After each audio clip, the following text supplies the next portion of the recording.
Hello student, welcome to my YouTube channel. সকলোকে Imran Assam academy YouTube চেনেলত স্বাগতম। আজি আমি BA থাৰ্ড চেমিষ্টাৰ পলিটিকেল সায়েন্সৰ ইউনিট 2 তাত্ত্বিক পৰিপ্ৰেক্ষ নামৰ অধ্যায়টোৰ পাৰ্ট 2 ক্লাছ তোমালোকৰ মাজলৈ লৈ আহিছোঁ। আৰু ইয়াৰ আগত আমি পাৰ্ট 1 ক্লাছ এটা কৰিছোঁ। গতিকে বলক আমি পলম নকৰি আজিৰ ক্লাছৰ প্ৰশ্নসমূহৰ মাজলৈ আগবাঢ়ি যাওঁ। আজিৰ ক্লাছৰ প্ৰথমটো কোৱেশ্চন হৈছে বৈজ্ঞানিক পৰিচালনা ব্যৱস্থাপনাৰ বাবে টেইলাৰে আগবঢ়োৱা 4টা নীতি লিখা। মোষ্ট ইম্পৰ্টেণ্ট হয়, দুটা নীতি লিখিব আহে। ইয়াৰ আগত অলৰেডি আমি 10টা কুৱেশ্যন আনসাৰ আলোচনা কৰিছোঁ। তোমালোকে যদি পাৰ্ট 1 ক্লাছটো চোৱা নাই, পাৰ্ট 1 ক্লাছটোৰ ডিছক্ৰিপশ্যন লিংক দিয়া আছে।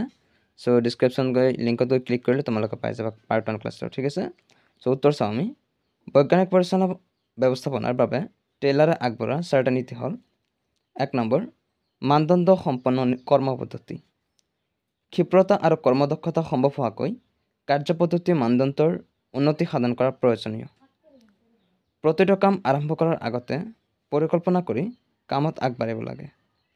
প্ৰতিটো কামৰ বাবে পৰ্যবেক্ষণ, তথ্য সংগ্ৰহ, তথ্য বিশ্লেষণ আৰু বৈজ্ঞানিক অনুসন্ধান কৰিব লাগে, যাতে অধিক উৎপাদন সম্ভৱ হয়। 2 নম্বৰ, বৈজ্ঞানিক নিৰ্বাচন আৰু শ্ৰমিকৰ প্ৰশিক্ষণ। অধিক কৰ্মদক্ষতা আৰু মিতব্যয়িতা আহৰণৰ হেতু শ্ৰমিকসকলৰ নিৰ্বাচন, নিয়োগ আৰু প্ৰশিক্ষণ বৈজ্ঞানিক পদ্ধতিৰে হোৱাটো বাঞ্ছনীয়। শ্ৰমিক এজনৰ যি ক্ষেত্ৰত দক্ষতা অধিক বেছি, তেনে ক্ষেত্ৰতহে তেওঁক নিয়োগ কৰা উচিত। 3 নম্বৰ, পৰিচালনা আৰু শ্ৰমিকৰ মাজৰ সমবিভাজন। টেইলাৰে পৰিচালনা আৰু শ্ৰমিকৰ মাজত কামৰ সমবিভাজন পক্ষে মাত মাতিছিল। তেওঁ উপলব্ধি কৰিছিল যে শ্ৰমিকসকলৰ ওপৰত শ্ৰমৰ অত্যাধিক বোজা আৰু দায়িত্ব জাপি দিয়া হয়। তেওঁ মত পোষণ কৰিছিল যে সংগঠনৰ আধা কাম পৰিচালনাৰ নিজৰ হাতত থকাটো বাঞ্ছনীয়। পৰিচালনাৰ ক্ষেত্ৰত জড়িত থকা ব্যক্তিসকলে বিশেষকৈ সংগঠন আৰু কৰ্মপদ্ধতি নিৰ্ধাৰণ তথা নিয়ন্ত্ৰণৰ দৰে কাৰ্যসমূহ কৰাটো প্ৰয়োজনীয়। 4 নম্বৰ, শ্ৰমিক আৰু পৰিচালনাৰ সামূহিক সহযোগ। শ্ৰমিক আৰু পৰিচালনাৰ মাজত সামূহিক সহযোগিতা আৰু বুজাপৰা থকাটো বাঞ্ছনীয়। তেওঁলোকৰ মাজতে উভয়ৰ প্ৰতি বিশ্বাস আৰু আস্থা ৰখাটো নিতান্তই প্ৰয়োজনীয়। এতিয়া আমি নেক্সট কুৱেশ্যনলৈ আগবাঢ়ি যাম। কুৱেশ্যন নম্বৰ 12, বৈজ্ঞানিক পৰিচালনা তত্ত্বৰ 2টা মানৱীয় দিশ লিখা। আমি ইয়াৰ আগৰ পাৰ্ট 1 ক্লাছটোত বৈজ্ঞানিক পৰিচালনা তত্ত্বৰ 2টা দিশ পাইছিলোঁ। এটা হ'ল মানৱীয় দিশ আৰু আনটা হ'ল অমানৱীয় দিশ। হয়নে বাৰু? তোমালোকৰ মনত আছেনে নাই? যিসকলে ক্লাছ কৰিছিল তেওঁলোকে গম পাব। আমাক প্ৰশ্নত সুধিছে যে বৈজ্ঞানিক পৰিচালনা তত্ত্বৰ 2টা মানৱীয় দিশ লিখা। এটা কুৱেশ্যন তোমালোকৰ পৰীক্ষাত আহিব পাৰে যে বৈজ্ঞানিক পৰিচালনা তত্ত্বৰ মানৱীয় আৰু অমানৱীয় দিশসমূহ কি কি আলোচনা কৰা। এইটো প্ৰশ্ন কিন্তু পৰীক্ষাত আহিব পাৰে, বাট এতিয়ালৈকে কিন্তু প্ৰশ্নটো পৰীক্ষাত অহা নাই। আৰু যদি তোমালোকক প্ৰশ্নৰ উত্তৰটো লাগে, তোমালোকে কমেণ্ট বক্সত কমেণ্ট কৰিবা, মই দিবৰ কাৰণে চেষ্টা কৰিম। আৰু যদি কিবা কাৰণত এই প্ৰশ্নটো আহিবলগীয়া হয়, তেনেহ'লে কিন্তু প্ৰশ্নটো 10 মাৰ্ক থাকিব। খুবেই গুৰুত্বপূৰ্ণ হয়। তোমালোকে কমেণ্ট কৰিবা, তোমালোকক প্ৰশ্নৰ উত্তৰটো লাগে নে নাই কমেণ্ট কৰিবা, ঠিক আছে। এতিয়া আমি এনচাৰলৈ আগবাঢ়ি যাম। বৈজ্ঞানিক পৰিচালনা তত্ত্বৰ 2টা মানৱীয় দিশ হ'ল: 1 নম্বৰ, শ্ৰমিক নিৰ্বাচন। উপযুক্ত কামৰ বাবে উপযুক্ত শ্ৰমিক নিয়োগ কৰিব লাগে, যাতে উৎপাদন বহু পৰিমাণে বৃদ্ধি পায়। উপযুক্ত শ্ৰমিকৰ দক্ষতাৰ ওপৰত উৎপাদনৰ দক্ষতা বহু পৰিমাণে নিৰ্ভৰ কৰে। কামৰ প্ৰকৃতি আৰু বৈশিষ্ট্য অনুসৰি শ্ৰমিকৰ বাছনি কৰিব লাগে। এজন শ্ৰমিক যদি কোনো বিশেষ কামৰ বাবে অনুপযোগী হয়, তেন্তে তেওঁক আন পদত স্থানান্তৰিত কৰিব লাগে।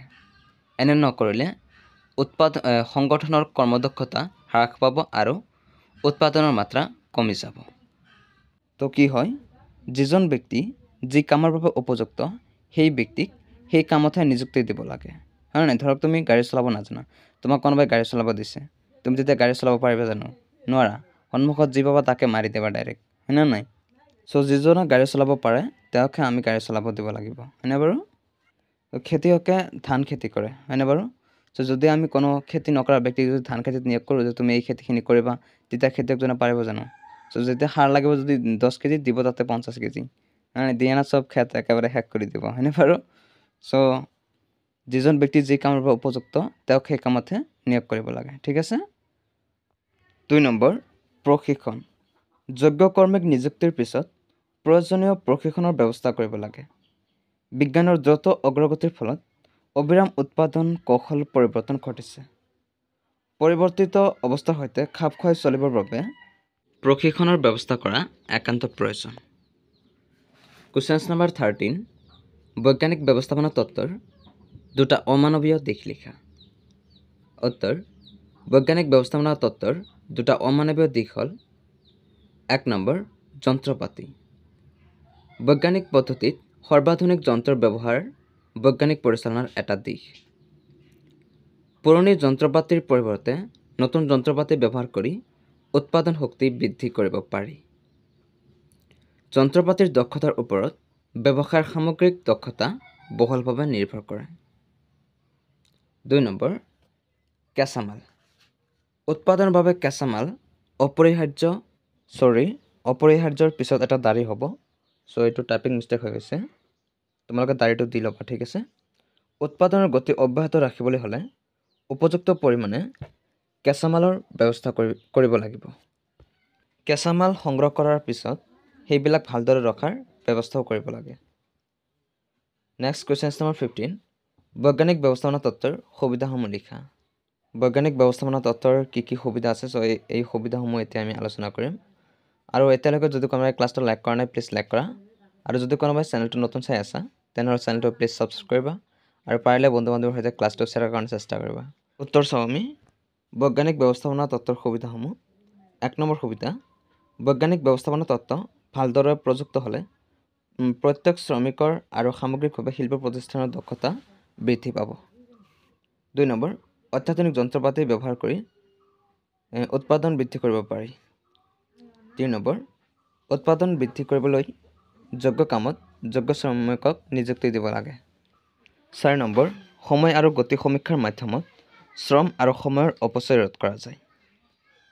5 নম্বৰ সুবিধা প্ৰতিটো কামৰ বাবে বৈজ্ঞানিক অনুসন্ধান কৰিব লাগে যাতে অধিক উৎপাদন সম্ভৱ হয়। নেক্সট কুৱেশ্যন নম্বৰ 16 বৈজ্ঞানিক ব্যৱস্থাপনা তত্ত্বৰ দুটা অসুবিধা লিখা। উত্তৰ বৈজ্ঞানিক ব্যৱস্থাপনা তত্ত্বৰ দুটা অসুবিধা হ'ল 1 নম্বৰ এই পদ্ধতিৰ ক্ষুদ্ৰ ব্যৱসায়িক প্ৰতিষ্ঠানবিলাকে প্ৰয়োগ কৰিব নোৱাৰে। 2 নম্বৰ এই পদ্ধতিত উৎপাদন প্ৰক্ৰিয়াৰ পৰিৱৰ্তন হয়, কেতিয়াবা উৎপাদন বৃদ্ধি পায় আৰু কেতিয়াবা উৎপাদন হ্ৰাস পায়। চ' অলৰেডি আমি পাৰ্ট 1 আৰু পাৰ্ট 2 ক্লাছত বৈজ্ঞানিক পৰিচালনা তত্ত্বৰ যিখিনি কুৱেশ্যন আছিল গোটেইখিনি কুৱেশ্যন আমি দুটা ক্লাছৰ যোগেদি আলোচনা কৰিলোঁ। চ' তোমালোকৰ যদি কিবা কুৱেশ্যন থাকে চ' কমেণ্ট বক্সত কমেণ্ট কৰিবা, মই এনচাৰ দিবৰ কাৰণে চেষ্টা কৰিম। আৰু পাৰ্ট 1 ক্লাছটো ডিছক্ৰিপশ্যনত লিংক দিয়া আছে, তোমালোকে কোনোবাই যদি কৰা নাই লিংকত ক্লিক কৰিলে পাৰ্ট 1 ক্লাছটো পাই যাবা। শেষত সকলোৰে সুস্বাস্থ্য আৰু দীৰ্ঘায়ু কামনা কৰি আজি আমি ইয়াতে সামৰণি মাৰিছোঁ। ধন্যবাদ।